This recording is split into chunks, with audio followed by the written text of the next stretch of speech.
नमस्कार बंधुगण 2025-26 प्रथम रु अष्टम श्रेणी पर्यंत पिलामानक पोशाक वितरण संपर्कित मार्गदर्शिका आसी केते तारीख सुधा पिलामानक पोशाक दिज्व क्यों प्रकार पोशाक दिज्व केते टंकार दिज्व आसतु तार मार्गदर्शिका को भल भाव में बुझा। आपन यदि नुआ अच्छा चैनल को सब्सक्राइब कर समस्त प्रकार जिन जानापी देखो राज्य सरकार निष्पत्ति अनुसार चलित शिक्षा वर्ष 2025-26 निमंते राज्यर समस्त सरकारी और सरकारी अनुदान प्राप्त विद्यालय गुड़िक प्रथम श्रेणी ठारू अष्टम श्रेणी पर्यंत अध्ययनरत समस्त छात्र छात्री एवं राज्य अनुसूचित जाति जनजाति विभाग अधीन समस्त विद्यालय गुड़िकर प्रथम श्रेणी ठारू अष्टम श्रेणी पर्यंत छात्र छात्री मानक जनपिछा 500 टंका मूल्य 2 हल विद्यालय पोशाक बंटन करा जिवो। एही बाबद सरकारी विद्यालय छात्र छात्री मानक क्षेत्र में समस्त छात्री अनुसूचित जातिर बालक अनुसूचित जनजातिर बालक बीपीएल वर्ग बालक समुदाय 500 टंका समग्र शिक्षा पीएमश्री व्यवस्था अनुजाई से सब पाइबे। तेज एपाई निम्न पोशाक वितरण संपर्कित केतोटी विषय उल्लेख करगुड़ी को ठीक भाव में पालन करने को हम शिक्षक मैंने जानवा निहाती दरकार। देखु एक नंबर अच्छी पूर्व वर्ष पर चलित वर्ष मध्य समस्त छात्र मानक 2 हल निर्दिष्ट रंगर पैंट और धला सार्ट एवं प्रथम रु पंचम श्रेणी छात्री मानक 2 हल फ्रक झालेरी सहित एवं षष्ठ रु अष्टम श्रेणी पढ़ुवा पिला मानक 2 हल सालवार कमीज और ओढ़णी दिज्व।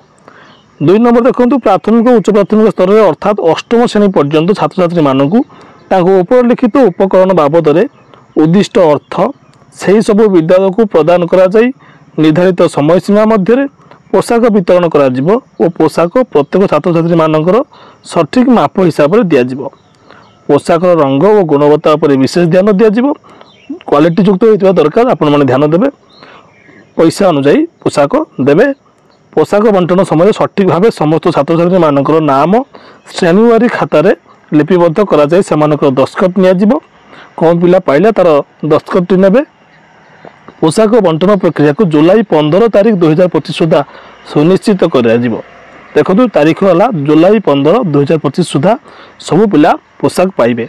स्थानीय मान्यगण्य व्यक्ति शिक्षाविद विशिष्ट व्यक्ति समाजसेवी उपस्थित में पोशाक बंटन करा से संपर्कित फोटो उत्तोलन कर संपूर्ण विवरणी रखा ए वर्ष उपयुक्त प्रक्रिया चयन कर टेलरिंग यूनिट थिबा एसएचजी अर्थात गारमेंट मैन्युफैक्चरिंग यूनिट थिबा एमएससी मानक ठारू पोशाक क्रय करा जाए विद्यालय मानक पोशाक बंटन करा जिवो। जदि कौन क्षेत्र में एमएससी विद्यालय मानक पोशाक जोगाण को करने को राजी न हुंती तेबे से सब विद्यालय मानकर जिलापाल अनुमोदन क्रमे एसएमसी पोशाक क्रय कर बांटी पारिबो। तेज एमती असुविधा क्षेत्र में जिलापाल कार्य अनुसार एसएमसी द्वारा पोशाक बंटन करेंगे। टेलरिंग यूनिट थिबा एसएचजी तथा गारमेंट मैन्युफैक्चरिंग यूनिट एमएससी को विद्यालय और गणशिक्षा विभाग पत्र संख्या 15437 ता 27/6/2023 उल्लेख कर नियम अनुसार चयन कर पोशाक क्रय कर विद्यालय मानक बंटन कर समस्त जिलार अवगति तथा विहित कार्यानुष्ठान निमंते उपरोक्त पत्र संकलन करागला जहाँकि जिला मानक आगु प्रेरण कर विशेष द्रष्टव्य गोटे जानवा कथा अच्छी। देखो चलित वर्ष जो टेलरिंग यूनिट थिबा एसएचजी तथा एमएससी मानक उपयुक्त प्रक्रिया विद्यालय मानकर पोशाक जोगाण निमंते चयन कर से समस्त एसएचजी तथा एमएससी मानकर वैधता 2 वर्ष 2025-26 और 26-27 बलवर्तन रही। वर्ष जहाँ जो मानक बछा से 26-27 मध्य से विद्यालय पिला पोशाक जोगाइबे 2 वर्ष यह व्यवस्था हम यहाँ गोटे विशेष द्रष्टव्य कथा रही जानवा कथा। तापर देखु एसएमसी द्वारा पोशाक बंटन क्षेत्र में निम्न प्रदत्त नियमावली पालन कौन ना 25,000 टंका ताठारू कम मूल्य पोशाक राशि जमा होता विद्यालय क्षेत्र में विद्यालय परिचालन कमिटी सदस्यगण स्थानीय बजार को जाई निर्धारित मूल्य सठिक गुणवत्ता विशिष्ट पोशाक विक्रय करुवा द्रव्य सेवाकार पंजीकृत दुकानी बा वितरकों संधान करेंगे। जदि 25,000 कम आसे तेज एसएमसी मेम्बर मैंने जाकि ठीक भाव में बाछे। 25 टंकार अधिक मूल्य हेले पोशाक राशि जमा होता विद्यालय क्षेत्र में उक्त विद्यालय स्कूल परिचालन कमिटी खोला बजार पोशाक किणवा सकाशे 3 कोटी भिन्न भिन्न द्रव्य और सेवाकर पंजीकृत बा वितरक बा दुकानी ठारू 3टी कोटेशन संग्रह करेंगे। आगु संग्रह करके देखिए कौन ठीक कौन गुणवत्ता।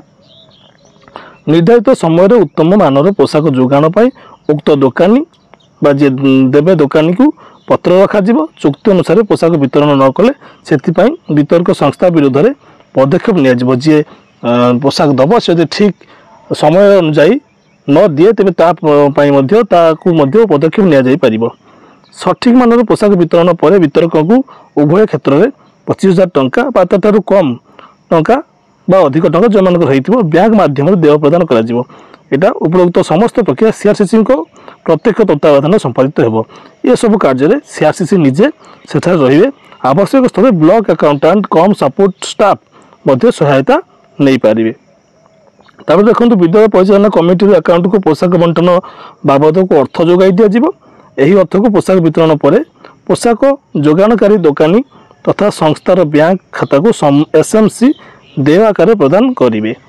उपयुक्त प्रक्रिया चयन कर एसएचजी बा एमएससी बा एसएमसी निर्दिष्ट समय सीमा मध्य उत्तम मानर पोशाक बंटन करेंगे।